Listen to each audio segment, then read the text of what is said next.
What's up, Packer fans? It is the weekend. Welcome into the Pack a Day podcast. I'm your host, Andy Herman. You can follow me on Twitter at Andy Herman NFL. You can follow the podcast at Pack a Day Podcast. Do me a favor and make sure to subscribe to the channel if you have not already. Today, I'm going to be talking about the one and only Green Bay's own Cole Van Lanen, obviously drafted to the Packers in this most recent draft. Had the opportunity to finally go through my tape review. I've actually finished up the final ones along with Isaiah McDuffie and Kylan Hill, as well as obviously today Cole Van Lanen. Just haven't had the chance to write all the articles yet. So Cole Van Lanen's is up on Packer Report. If you haven't had a chance to check that out already, make sure to go do so. And McDuffie and Kylan Hills will both be up early next week. So make sure to keep an eye out for those. And of course, I'll give you a breakdown here on the Pack a Day podcast as well. But let's jump into Cole Van Lanen. Again, same kind of theme. If you haven't checked out all of the different deep dives that I've done, I will link them below so you can make sure to check all of them out. Again, usually going through as much video as I can find, at least the first, 3 to 4 rounds of prospects. I did a ton of tape. These last ones, kind of 5th round and beyond, I'm doing more 5 or 6 games of tape, just because, again, as you get kind of a little bit later in the draft, sometimes it's harder to find tape. Also, it's just, again, wanted to spend the majority of my time on the earlier guys, which I think makes sense. So neither here nor there. Let's get into Cole Van Lanen. I watched 6 total games, 5 of them on all 22, and then 1 of them on just tape cut up so I could get an additional look at his 2020 tape. Watched 2 games in 2020 as well as 4 from 2019. So overall, I felt like I got a pretty good feel for what Cole Van Lanen can bring to the table and some of the things that he struggles with. So same thing as always, 12 observations on Cole Van Lanen from my tape study. Number 1 was he looks the part. And that might be a cliche thing, right? But here's why I'm bringing that one up. First of all, he's only 6'4", 305. So it's not like he's this 6'6", 330, built like a lumberjack, ready to throw people out the club. Like, that's not what this is here. But when you historically take a look at Wisconsin's offensive line and how they play, when you throw on the tape, what you want to see is the guy that stands out immediately. And when I just took a brief glance along the Badgers offensive line, which again usually is very impressive year in and year out, Cole Van Lanen was the one that I picked out from the lineup and said, all right, that's the guy that looks like an NFL player. And again, when you're amongst, usually pretty, strong and talented men along the Wisconsin offensive line, you're usually saying something there. And I'm not saying I haven't scouted anyone else on the Badgers offensive line. I'm not saying he's the best prospect of the rest. I have no idea because I haven't watched any of the other ones. But I'm just saying when you look at that offensive line 1 through 5 and they pop up and you get into their stance, Cole Van Lanen's the one that I'm saying, like, that's the guy that I want. And I've mentioned this before, but sometimes, as stupid as it sounds, it just kind of boils down to, and this isn't the be-all, end-all. I'm not saying you just take a guy in the first round because he looks good, but at some point, line them up all on the fence at recess. Who's the guy you want on your team? And sometimes that has a lot of value. With Cole Van Lanen, I think it has some value. And I think the big thing here is, yes, he's only 6'4", 305, but I like his frame. I think he has the opportunity to put on strength. I think he has the ability to put on lean muscle, and it'll make him functionally better. So functional strength, not in functional weight, not just adding 25 pounds, 30 pounds. And it's not, I think he has the right frame, and I think he can add again, muscle and lean muscle and do what he needs to do to kind of fill out that frame and become more of an imposing figure amongst the Packers offensive linemen. So I like his opportunity for growth is what I'm trying to say there, with him looking the part and having a frame, what I think to get better and get stronger. Number 2, I have brought this topic up on almost every single prospect this year. And I don't know that I've ever done it for any prospect before. And it's not just like front of mind, like it's something that has stood out legitimately for either good or bad, but more bad than good, unfortunately, with almost every Packer prospect this year. And that's balance. And with offensive and defensive linemen, as I've mentioned in the past, what you really want to see is good, firm balance, low center of gravity, and you want to see players stay on their feet. You don't want to see them on the ground. And frankly, Cole Van Lanen was on the ground just far too often. So that's something that he's going to have to do a better job at, is just staying, again, lower to the ground, stay centered, stay balanced, and make sure that he can consistently put up a fight and that he's not falling off balance. And sometimes it's not just getting on the ground, right? Like somebody can, push you in your chest and you can fall off balance. And even if you don't fall down, you're pushed backwards and then the defensive lineman has an opportunity to get to the quarterback. So just in general, he needs to do a better job of that so that he can stay in the play and maintain those blocks longer and make sure that he's not giving up easy pressures or easy penetration into the backfield.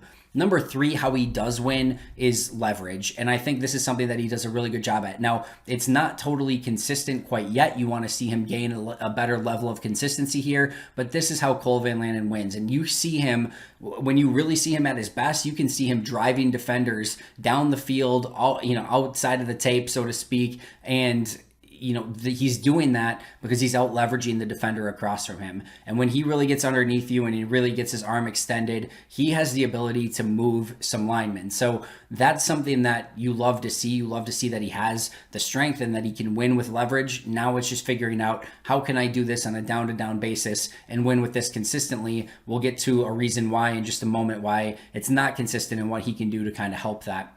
Number 4 on my list is sustaining blocks, and this is something that Cole Van Lanen has to do a much better job of. So you'll see him get into his stance, you'll see him get on his defender, and then that defender is often too quickly able to disengage from Cole Van Lanen and still either get involved in the play or go make the play. And again, it's great that he's getting to his spot. It's great that he's starting to seal his man, but it doesn't mean a whole heck of a lot if you can't maintain that block. So what I want to see Cole do a better job of is just sticking with the play and really, again, part of this is going back to the functional strength and just kind of adding this over time. I think if he can add that functional strength, if he can work on his technique a little bit, you'll see him have the ability to sustain those blocks longer. Right now, again, 6'4", 305, you want to see a little bit more muscle on that frame, and I think when that happens, he's going to be able to sustain those blocks just a bit longer, and technique certainly plays a part of that as well. Number 5 is a little bit too often what you're seeing, and this kind of goes back to balance a little bit, but you're seeing him bend at the waist and you're seeing him lunge out at a play. So again, this is all about staying on center. This is all about staying again on balance and not getting too far in front of yourself, right? One of the toughest things for an offensive lineman is to learn to bend at the knees and keep your feet under you and not start bending at the waist. You start bending at the waist, and again, you lose that center of gravity. Defenders are able to pull you to the side. You're just not balanced. And it's a really tough thing to correct once you start playing that way. So that is something that he's going to have to take out of his arsenal and learn how to bend at the knees better. And again, it kind of goes back to the balance, what we just talked about a moment ago, staying low to the ground, staying center, everything like that. And then just kind of lunging out too far. What you'll see is, especially in run blocking, you'll see him kind of get his head down and just start lunging out. And it kind of goes again with bending at the waist a little bit, but you see him start putting his head down and just lunging at players. And again, that's where defenders can use that momentum against you. So 2 things that he needs to clean up there a little bit. One thing he doesn't have to clean up, and number 6 on my list, is you rarely see him hold. In fact, I don't know in the games that I watch if I saw him grab a player once. Now, to be fair, there's a couple scenarios where he was beat pretty clean where I almost would have rather seen him just yank the player down so he doesn't have a shot to get in the backfield. But he plays crisp, clean football. If he does get his hands, on jersey, it's inside. You don't see him get his hands outstretched and kind of grab at the shoulder pads or spin somebody around. So he plays a very clean brand of football. Now, did have some false starts and things like that he can clean up a little bit, but overall, those 10-yard penalties can obviously really kill you and get you into 1st and 20, 2nd and 20, whatever the case may be. That's something that he does a great job of avoiding and really playing within the framework of the game. Number 7 on my list is Chase Young, and literally just Chase Young. So I get that Chase Young was the first pick in the draft, and he is an immensely talented player, and he made NFL players look silly. Cole Van Lanen had 0 shot against Chase Young, and I mean 0 shot. 2 times, 2019, in the regular season and in the national championship game, Cole Van Lanen had nothing for Chase Young. Chase Young went around him with speed. He went inside of him with quickness. He went through him with power. It didn't matter what Cole Van Lanen did. Chase Young just annihilated him. And I didn't get to watch the Iowa game, but I've heard similar stories about AJ Epinesa doing the same thing to him at Iowa.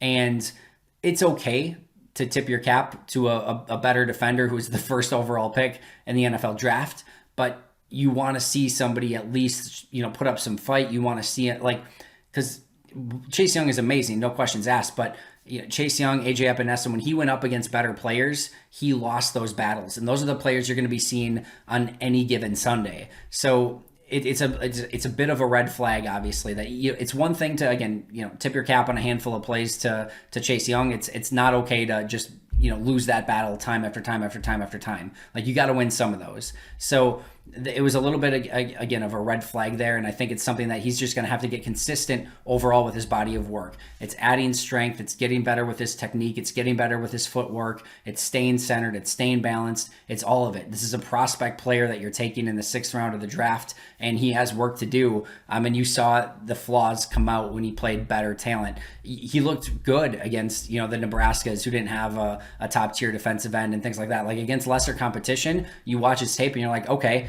that's a potential NFL player. You go and watch him against NFL talent, and it wasn't pretty. So he's going to have to get that better level of consistency to win against NFL players when he obviously gets to the NFL. This isn't a good or bad thing, but he's definitely more of a finesse player. That's number 8 on my list here. And Green Bay is running a zone scheme, so he's a scheme fit within this offense. He's going to use great movement skills. He's going to seal block. He's going to get to his spots, and he's going to, again, keep you at your spot, which is what he's trying to do. Again, we talked about maintaining those blocks and something he needs to work on, but he's more of, again, a zone blocking scheme type of player. Not somebody that's going to be, 330 going up against nose tackles and just fighting in a phone booth. He's not going to be a guy that's pancaking guys to the ground. He's not going to be a guy that's like playing through the whistle. He's not your Richie Incognito, super nasty guy. That doesn't mean it's good, bad, or indifferent. I'm just saying, the observation here is that he's a little bit more of a finesse player, fits obviously within that Matt LaFleur zone blocking scheme. And it makes sense why they would draft him at this spot, because he definitely has the potential to grow within that scheme. He's that type of player. Number 9 is hand placement. So we talked about leverage earlier, and we talked that's how he can win, but it's not consistent enough. A big reason that is his hand placement. So you see his hands shoot all over. And again, you want to get leverage. You want to get your hands inside. You want to win the leverage battle using that. If your hands are all over the place or they're inconsistent, it's going to be much harder to do that. And again, if that's his main key to victory, he has to be more consistent with winning that way. So, as time goes on, of course, you want him to be able to win in a variety of different ways. But if his bread and butter is winning with leverage, you better be really good with your hands, because in the NFL, it's going to be even tougher, as defensive linemen are going to have very fast hands, work to get those hands off of them, and he's going to have to be much better with his placement. He's got quick hands. He can get them inside, but his placement and overall, hand work, I guess, definitely needs work, and something that he can improve upon moving forward. Will not surprise you in any way, shape, or form. Number 10, high movement skills, high athleticism, 94th percentile offensive guard when it came to RAS score, and just, again, overall athleticism. Tested very well in everything. Now, again, he was a little bit undersized, so that makes some of those agility drills and speed drills a little bit easier, but he basically annihilated the combine as a guard. Again, 94th percentile, and you see this on tape. You see him be able to pull to the outside. You see him get to his spot. You see him get to the second level. Movement skills, certainly not an issue here, and again, that fits very well within that Matt LaFleur zone blocking scheme. Number 11, one of the things I was most impressed by Cole Van Lanen was his vision on stunts and twists and blitzes. Like, they would throw different things at the Badgers, and they would throw different things at Cole Van Lanen, and he was on top of it almost every time. And listen, pass protection so often now in the NFL is coming down to the mental side and not just the physical side. Everyone's talented in the NFL. Now it's, defensive coordinators are going to throw a million different exotic looks at you. Are you able to, be smart enough to know what those looks are and how you're supposed to respond to each of them, and make sure that you've got kind of peripheral vision that you're seeing all of that? And I think his vision on those blitzes and his vision on those twists and stunts is fantastic. He does a phenomenal job of reacting to it, getting to his spot, and making sure that they're not getting free rushers, which, to be fair, is something that the Packers have struggled with from time to time over the course of the last few seasons. So Cole Van Lanen definitely in that regard is very strong, and I think that that's something that'll be a strong suit of his moving forward. And then last but not least, I think the most interesting thing about Cole Van Lanen is we have yet to see him at what I think and what people expect to be his best position. So he played his entire career at Wisconsin at left tackle, and he got beat a lot around the edge, and had trouble with defenders who could convert speed to power.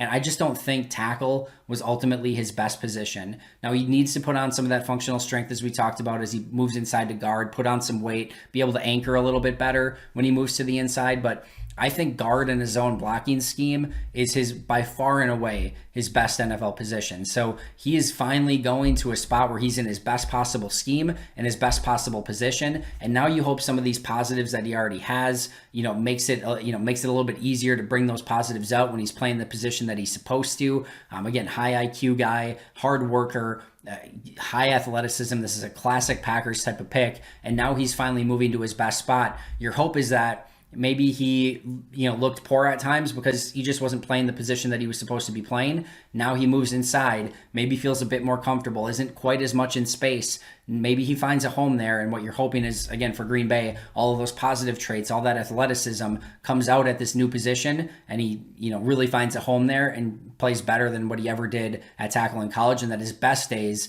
are actually in the NFL and ahead of him, rather than what he, struggled with at times at tape while he was at the University of Wisconsin. So those were my 12 observations. Again, just kind of recapping them quick. Looks the part, struggles with balance, does great with leverage, although needs to do it more consistently. Needs to sustain blocks better, needs to work on his waist bending and lunging, does not hold, really struggle with top end talent, including Chase Young and I believe AJ Epinesa from what I've heard. Finesse blocker, needs to work on his hand placement, great movement skills, highly athletic, great vision on blitzes and stunts. And again, the big X factor is how is he going to do moving to guard and moving to the NFL level. So appreciate you joining me as always. I'll be right back here tomorrow with a brand new episode. Make sure to subscribe if you haven't already. Make sure to check out today's audio podcast with Mark, Jason, and Paul. But until next time, and as always, go Pack Go.